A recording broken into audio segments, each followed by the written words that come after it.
How's it going, everybody? Welcome back to AI Limit. So today we're going to be talking about doing all three endings for the game. I only have a theory about the third ending, but we're going to be going into that in this video. Now, if you don't want to hear or see any of this, we're going to be talking about NPC quests and proper progression through the game. Now is your chance to click away. Okay, still good? All right, so we're going to be talking about proper progression path through the game. And like I said, this is pre-launch, so I only have a theory about the second Dawn ending, but we'll go into that in a second. So proper progression path, we're going to be going through Sewer Town, and you get all these branches, and then you will end up in the the Outer Wall ruins, all the way up to here, and then this will put you into the rooftop street, all the way through these, and you will get up to where we are now, which is High Street.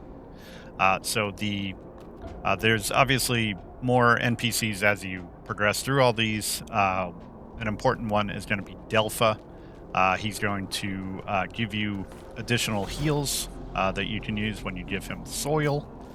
But the other important NPC that we need is along this path here. Her name is Malaire, and you're able to purchase spells and whatnot from her. You can farm adaptive fragments, what they're called, from the necro enemies, and purchase other things from her, but mostly spells.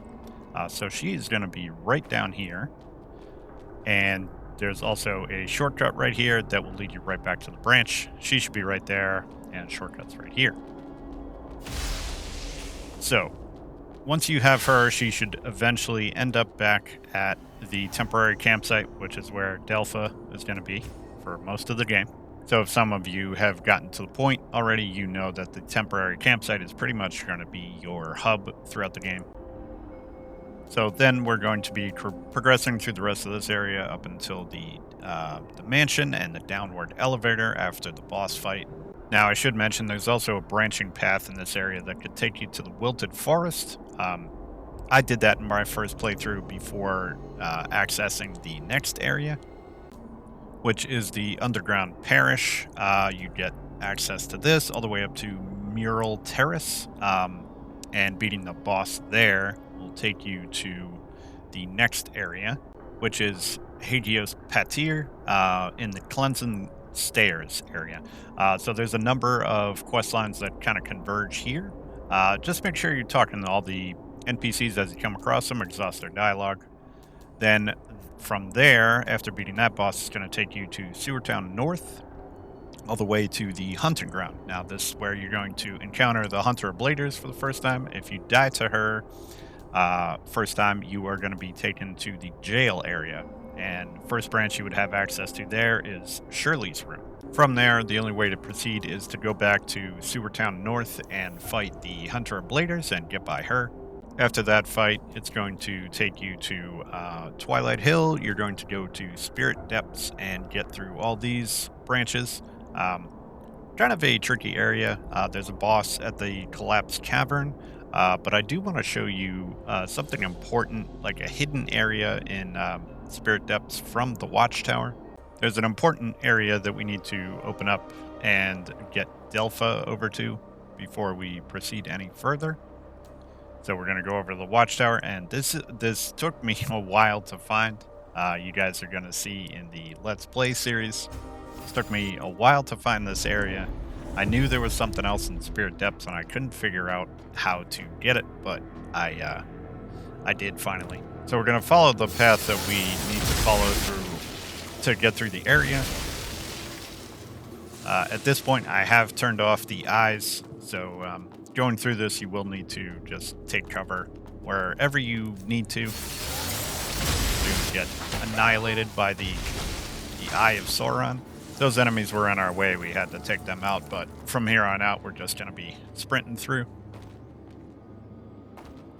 So like I said, this is the path that you need to take, so just hop on down here, and we're going to go up the staircase. This spot going through this can be a little hairy. One thing to note, running by enemies, they have a lot of forward momentum on their attacks, so just be careful. They definitely do not like you running by them. As you can see, they are very unhappy. Anyway, up at the top here, normally going through this is going to be a cleansing night, and like the second boss of the game, they're going to be fighting each other, having a death match. So after all that, you can hop through here. Now, this is an invisible walkway. It took me quite a while to figure that out. So go on through here, and we can access the elevator going up here. This gives us the ability to turn off the Eye of Sauron, as well as get up to the top of the watchtower and progress through this a little bit further as well. Get a dew essence from a butterfly. That's where you turn off the eye. And there's a shortcut ladder right over here. Grab that. And then go back in and go back up the elevator to the top of the tower. So basically what this is going to do, if you got through the withered forest at this point, you may have reached the arboretum and were not able to go in. Well, this will allow us to get to the other side of that to open the shortcut door that goes in there. And once we do that, we'll pick up a soil which is in there. You probably saw the purple item in there that drove you crazy that you couldn't get. And that is a soil. Once you get that, give that to Delpha. Delpha will actually move to the Arboretum for the rest of the game. Now, the reason why that's important is we're going to get up to another fight with the Hunter of Bladers, who is actually, Delpha actually knows it's his old lover, Ursula.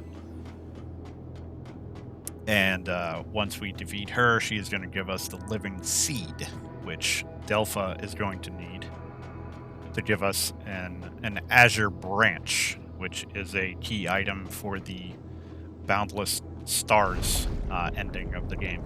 That will, well, I'll explain that when we get to the Guardians of the Tree, but that is tied to that pretty much.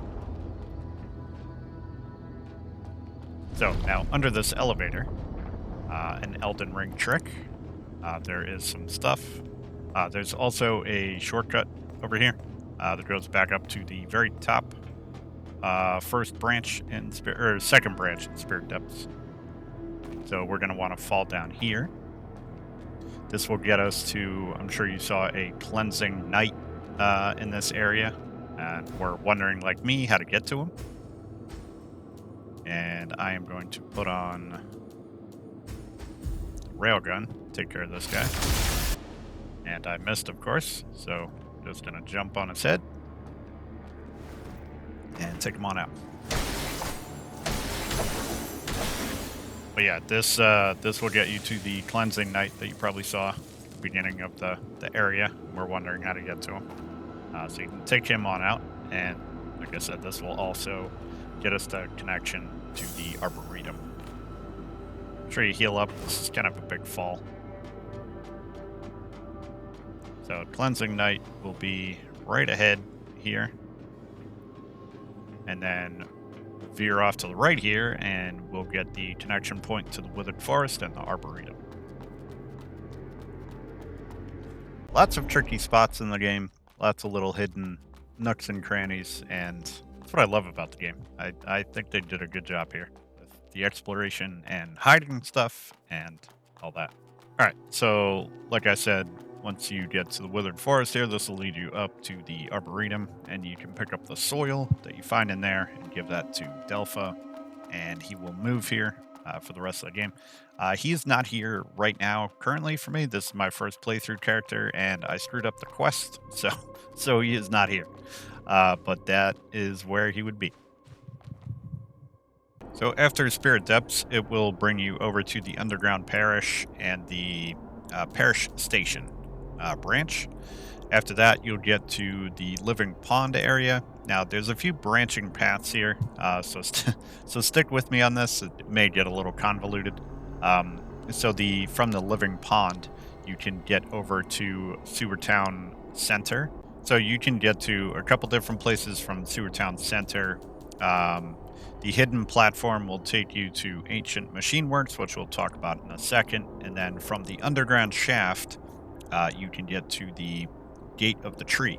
Now, this is where you could potentially do a save scum because you have a decision point here in the game. So you could save scum and potentially do two endings in one playthrough. If you're going for the platinum trophy, you're gonna have to do like a new game plus run anyway. So you're gonna meet over here. Once you interact with a memory, you're gonna go back to the temporary campsite and talk to Malaire, and she will end up here and help you with this boss fight in here for the Guardians of the Tree boss fight. Now, another reason to save scum here also is you can fall off the boss arena and go down to the courtyard of the tree where you'll have a decision. Now, in my first playthrough, I did not realize this at all that you could go down there. So I got the end of childhood ending on my first playthrough. So if you want to try for that, you could do that in New Game Plus or whatever. So just don't go down here, and that'll be fine. Although, be warned, that will kind of screw up Malaire's quest. So there's that also. So you won't be able to buy spells. But once you get down here, you'll be able to talk to Charon. She will ask you a question if you want to give up on your mission or continue your mission. Now, this is where my theory comes in about the third ending. I think I'm guessing if it's either a New Game Plus thing or this decision that would give you the second Dawn ending, which I don't have yet. So my theory is if you say you're going to give up on your mission, you would then at the end of the game have a potential option to deny her invitation that she offers you at the end of the game. Either that or actually having the option for denying that invitation would potentially just be a New Game Plus thing. That's also a theory of mine. But anyway, with all that done, that is important. She's going to talk about the evolution of the tree. And in order to get that proper evolution of the tree, you're going to need to fight Ursula at the bottom of the Ancient Machine Works in the research center. So the hidden platform will take you to, like I said, will take you to the ancient ruins, the Ancient Machine Works.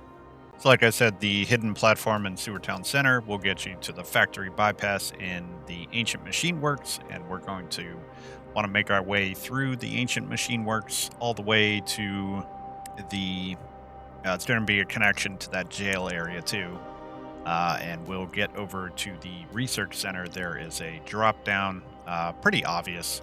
You'll get down to the research center, and that's where you fight Ursula. I would suggest you take her out when you find her because, like I said, she gives you the living seed that you need to give to Delpha.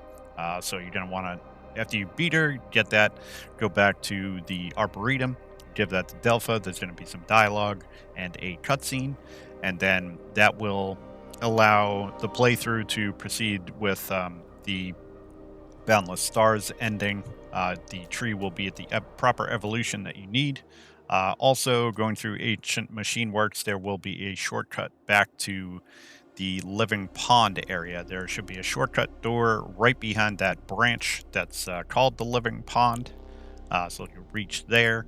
After that, that will lead you into the trial hall and the Bishop's Passage, where you have a boss fight and you can call Felia in to help you. After that, that is going to lead you to Halagos Patir, to the Voltage Corridor, the Mud Drawing Rooms, a downward area. You got Evolving Palace, and then this heads you into the end game. All the way to the altar, you're going to fight Lost Kid there, that boss fight. And then that takes you into the sphere, which is the end of the game. And the final boss fight at the gate of the sphere. There, depending what you did after you beat the final boss, you're going to have the choice from Charon to either accept her invitation, or if my theory is correct, you may have the option to deny the invitation. So doing either one of those options will get you the Boundless Stars by accepting, and denying would get you the second Dawn. And like I said, if you don't go into the courtyard of the tree, you're probably going to end up getting the end of childhood ending, where she doesn't give you an invitation at all, and she says the tree has not reached the proper evolution to do that.